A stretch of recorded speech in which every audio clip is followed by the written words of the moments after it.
Bayangkan suatu dunia di mana tidak ada pengamat, tidak ada subjek yang mengetahui. Apakah dunia itu sendiri ada?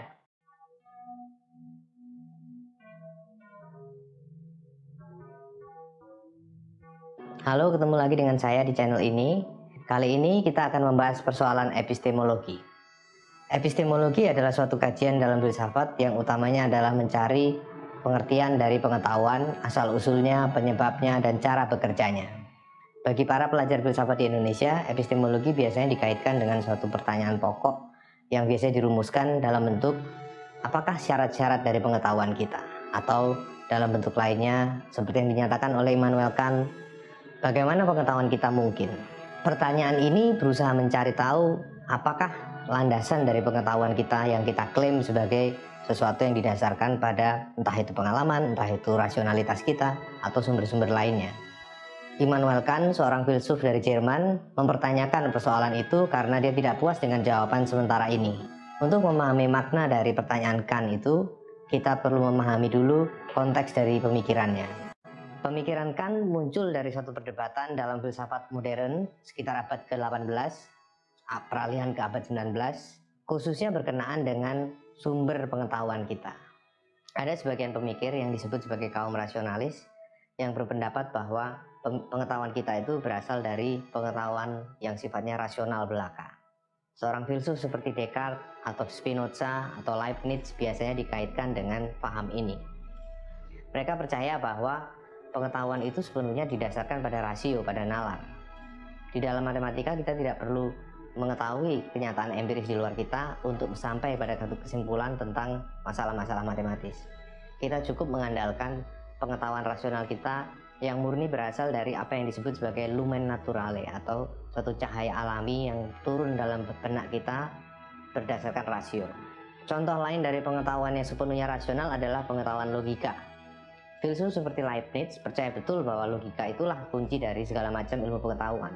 Berlawanan dengan kaum rasionalis itu ada juga kaum yang disebut sebagai kaum empirisis. Empiris atau empirisisme berasal dari kata Yunani yang artinya adalah pengalaman.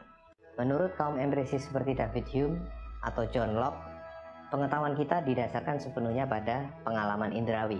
Segala macam kesimpulan yang bisa kita tarik mengenai dunia sebetulnya hanyalah turunan dari pengalaman indrawi itu. Itulah sebabnya menurut Hume tidak ada pengetahuan yang sifatnya mutlak, yang niscaya. Karena menurut dia setiap pengetahuan sebetulnya karena didasarkan pada data indrawi yang terbatas tidak akan bisa nyampai pada satu kesimpulan yang sifatnya berlaku umum kapan saja, di mana saja. Rasionalisme dan empirisisme merupakan suatu pandangan yang sebetulnya memiliki akar pada sejarah pemikiran yang panjang. Rasionalisme berangkat dari tradisi matematis dalam ilmu-ilmu formal, terutama matematika, logika, geometri, dan seterusnya yang berkembang sejak abad keempat, kelima di era Yunani kuno. Rasionalisme semacam itu mungkin bisa dilacak jejaknya sejak pada Plato yang mengutamakan pada pengetahuan yang sifatnya rasional berdasarkan nalar. Sebaliknya, kaum empirisis dapat kita lacak asal-usulnya pada pemikiran orang-orang yang sangat mendalami ilmu-ilmu alam jauh sebelum ilmu alam itu ditemukan, misalnya seperti Aristoteles. Aristoteles mengawali suatu pendekatan filsafat yang sifatnya menekankan bukti-bukti empiris yang didapat dari pengalaman. Walau begitu, dia tidak mengabaikan usaha rasional untuk merekonstruksi bukti-bukti empiris itu sehingga kita sampai pada suatu kesimpulan yang sifatnya dapat diandalkan. Tetapi Aristotelianisme bukanlah dasar utama yang menjadi inspirasi dari empirisisme. Empirisisme berkembang pada suatu era sekitar abad ke-17 pasca Renaissance. Pada era Renaissance itu kita menemukan suatu pendekatan baru dalam ilmu-ilmu di Eropa sekitar abad ke-16 ke-15 itu, yaitu pada penekanan pada bukti yang sifatnya langsung indrawi bisa diamati oleh semua orang. Mereka menekankan kekuatan dari observasi atau pengamatan. Hukum benda jatuh yang ditemukan oleh Galileo Galilei misalnya, itu juga berasal dari suatu iklim pemikiran yang seperti itu. Dia berangkat dari suatu hipotesis dan menguji cobakannya melalui suatu eksperimen di dalam lingkungan sehari-hari. Pasca Galileo, kita menemukan suatu revolusi dalam ilmu pengetahuan modern, khususnya dalam pemikiran Isaac Newton di abad ke-17. Newton memadukan observasi indrawi atas gejala alamiah dari objek-objek langit dan memadukannya dengan penalaran matematis. Hasilnya adalah suatu sintesis yang sebetulnya mempertemukan empirisisme dan rasionalisme. Kendati begitu, filsuf seperti Hume, salah satu empirisis yang kita sebut tadi, mempersoalkan temuan-temuan sains modern itu yang berpretensi memberikan klaim tentang kenyataan sebagaimana adanya. Menurut Hume, seperti kita lihat tadi, kenyataan sebagaimana adanya itu hanya bisa disimpulkan melalui suatu observasi yang tak hingga sifatnya. Tapi karena observasi kita selalu terbatas, selalu terhingga, sampel kita tidak pernah mencakup keseluruhan alam semesta ini, maka kita sebenarnya tidak bisa menyimpulkan hal yang sifatnya general atau umum. Di tengah konflik antara empirisisme dan rasionalisme itulah muncul filsuf seperti Immanuel Kant tadi yang saya sebutkan di awal. Ia mempersoalkan bagaimana pengetahuan kita itu bisa didasarkan baik itu pada rasionalitas ataupun pada pengetahuan indrawi. Untuk itulah dia mempertanyakan apa sebetulnya syarat utama dari adanya pengetahuan. Jawaban Kant terhadap pertanyaan ini tentu saja tidak perlu kita uraikan lengkap di sini. Tapi paling tidak kita cukup mengerti konteks dari apa yang disebut sebagai epistemologi tadi. Di era kontemporer, masalah-masalah epistemologi juga muncul dalam bentuknya yang khas. Salah satunya adalah problem tentang pengetahuan sebagai apa yang disebut dalam tradisi analitik justified true belief. Apa yang dimaksud dengan justified true belief adalah sebetulnya suatu keyakinan atau kepercayaan yang sudah terjustifikasi dengan benar. Artinya, komponen pembentuk pengetahuan itu salah satunya adalah kepercayaan dan salah duanya adalah bukti atau warrant. Masalahnya, kedua hal itu seringkali tidak berjalan beriringan. Contohnya adalah apa yang ditemukan oleh More, seorang filsuf dari Inggris di awal abad ke-20, khususnya berkenaan dengan hubungan antara belief dan knowledge. Kalau benar bahwa pengetahuan itu adalah suatu keyakinan yang terjustifikasi dengan benar, maka bagaimana dengan pernyataan seperti misalnya, saya tahu di luar hujan tetapi saya tidak percaya. Bagaimana klaim seperti itu atau proposisi seperti itu mau kita mengerti? Kalau ada orang yang bilang bahwa saat ini di luar hujan dan dia tahu itu, tetapi dia pada saat yang sama juga tidak mempercayai hal itu, bagaimana kita lalu mengevaluasi klaim dia itu? Jelas ini bertentangan dengan syarat utama dari pengetahuan, yaitu belief atau kepercayaan. Di sini kita menemukan apa yang disebut sebagai paradoks More. Ini adalah suatu paradoks di mana ada klaim tentang pengetahuan, ada klaim bahwa seseorang mengetahui sesuatu, tetapi dia pada saat yang sama juga mengklaim bahwa dia tidak percaya tentang hal yang dia ketahui itu. Itu adalah contoh dari masalah epistemologi yang berkembang di awal abad ke-20. Dewasa ini masalahnya jauh berkembang lebih pelik, antara lain dalam bentuk debat tentang apa yang disebut sebagai a priori. A priori itu adalah suatu frasa dalam Kant yang pada dasarnya adalah menunjuk pada suatu dimensi pengetahuan yang ada sebelum pengalaman. Kant percaya bahwa pengetahuan kita tidak sepenuhnya berdasar pada pengalaman. Pengetahuan kita berasal dari pengalaman tetapi tidak berhenti pada pengalaman. Sisaan lain yang tidak terjawab oleh pengalaman itulah yang disebut sebagai nalar. Nah, disitulah Kant membedakan apa yang disebut sebagai suatu dimensi a priori dan a posteriori dari pengetahuan. Ini berkaitan dengan masalah justifikasi atas pengetahuan kita. Pengetahuan a posteriori artinya adalah sesuatu yang datang setelah pengalaman. Sedangkan pengalaman a priori adalah sesuatu yang datang sebelum pengalaman. Sebelum pengalaman ini menunjuk pada suatu nalar murni, yakni suatu nalar yang tidak bertumpu pada pengalaman indrawi sama sekali. Dalam bentuk kontemporernya, debat tentang a priori ini berkenaan dengan status dari pengetahuan a priori itu sendiri, dalam arti, sungguhkah ada pengetahuan a priori yang tidak berasal dari pengalaman sama sekali? Pengetahuan a priori itu dalam diskusi kontemporer biasanya dikaitkan dengan suatu kepercayaan yang sudah kuno, yang sudah ketinggalan zaman, yaitu kepercayaan tentang suatu kodrat ilahi yang ada dalam diri manusia, yaitu kemampuan untuk menalar tanpa pengalaman.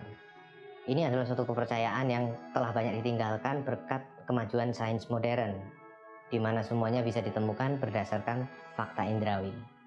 Berlawanan dengan konsensus bahwa tidak ada lagi nalar a priori, sebagian filsuf kontemporer mencoba menghidupkan kembali tradisi pemikiran yang mencoba menggali atau memperkuat klaim tentang sifat a priori dari pengetahuan. Walaupun banyak hal yang bisa diterangkan oleh pengalaman indrawi, tetapi ada yang memang tidak terpecahkan oleh pengalaman itu, yaitu persoalan-persoalan yang berkaitan dengan misalnya matematika dan logika. Keduanya merupakan suatu ranah keilmuan yang sama sekali jauh dari urusan indrawi. Bagaimana misalnya kita mengakses pengetahuan tentang objek-objek yang tidak mungkin ada? Bagaimana kita tahu bahwa 2 tambah 2 tidak sama dengan 5? Pengetahuan matematis seperti ini tidak mungkin kita cari asal-usulnya pada perhitungan-perhitungan yang sifatnya empiris. Untuk mengambil contoh lainnya, bagaimana dengan kontradiksi misalnya dalam logika. Di dalam logika misalnya dikenal suatu prinsip yang disebut sebagai ledakan atau explosion. Itu adalah suatu prinsip di mana kalau ada premis yang kontradiktif, misalnya yang satu menyatakan P, yang lain menyatakan non P, maka kita bisa menyimpulkan apa saja dari situ. Jika langit berwarna biru dan langit tidak berwarna biru, maka gajah bisa terbang. Itu adalah bentuk penyimpulan yang sahih menurut logika. Tapi bagaimana kita menjustifikasi pengetahuan logis itu berdasarkan nalar empiris kita? Kita tidak pernah melihat langit yang biru sekaligus tidak biru, kan? Kita juga tidak pernah melihat gajah bisa terbang. Tapi kita tahu secara niscaya bahwa kalau langit itu biru sekaligus tidak biru, maka gajah bisa terbang dan kucing bisa bertelur. Itu adalah suatu kesimpulan yang sepenuhnya logis, yang sifatnya niscaya. Dan itu tidak bisa dijustifikasi berdasarkan pengalaman empiris. Dengan melihat gejala pada masalah matematika dan logika inilah, kemudian muncul motivasi di antara sebagian filsuf kontemporer untuk mencoba merevitalisasi lagi konsep a priori pengetahuan. Epistemologi tidak hanya berurusan dengan apa yang dapat kita ketahui, tetapi juga dengan apa yang tidak dapat kita ketahui. Sesuatu atau segala sesuatu yang betul-betul tidak mungkin kita ketahui. Dengan kata lain, epistemologi juga berurusan dengan batas dari pengetahuan manusia. Adakah hal-hal yang benar-benar tidak mungkin kita ketahui, entah itu oleh nalar kita ataupun oleh pengetahuan indrawi kita. Salah satu topik klasik dalam hal ini adalah misalnya pengetahuan kita tentang hal-hal yang bersifat spiritual, pengetahuan tentang ketuhanan misalnya. Mungkinkah Tuhan yang tidak terhingga bisa ditangkap oleh pengetahuan makhluk yang terhingga? Itulah masalahnya. Tetapi hal yang sering dianggap tidak mungkin diketahui bukan hanya berkaitan dengan hal-hal ketuhanan. Bahkan hal yang sepele seperti objek di luar kita pun masih menjadi misteri apakah itu dapat diketahui atau tidak sama sekali.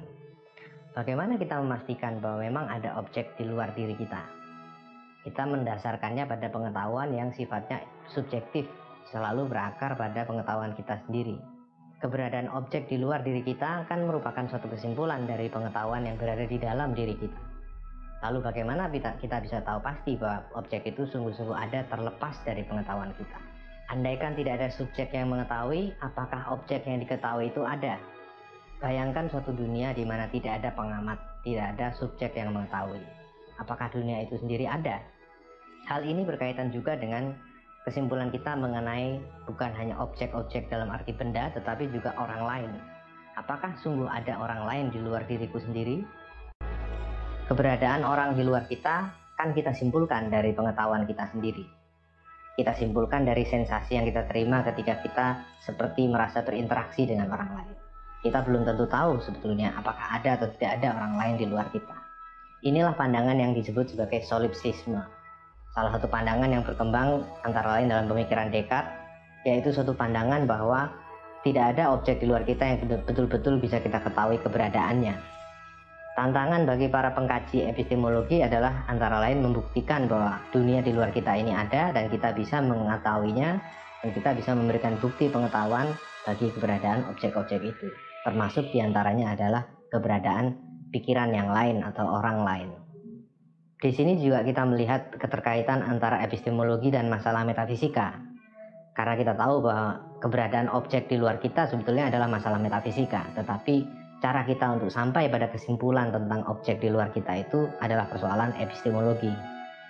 Dari sini kita juga bisa lihat bahwa hubungan antar berbagai cabang filsafat itu erat sifatnya.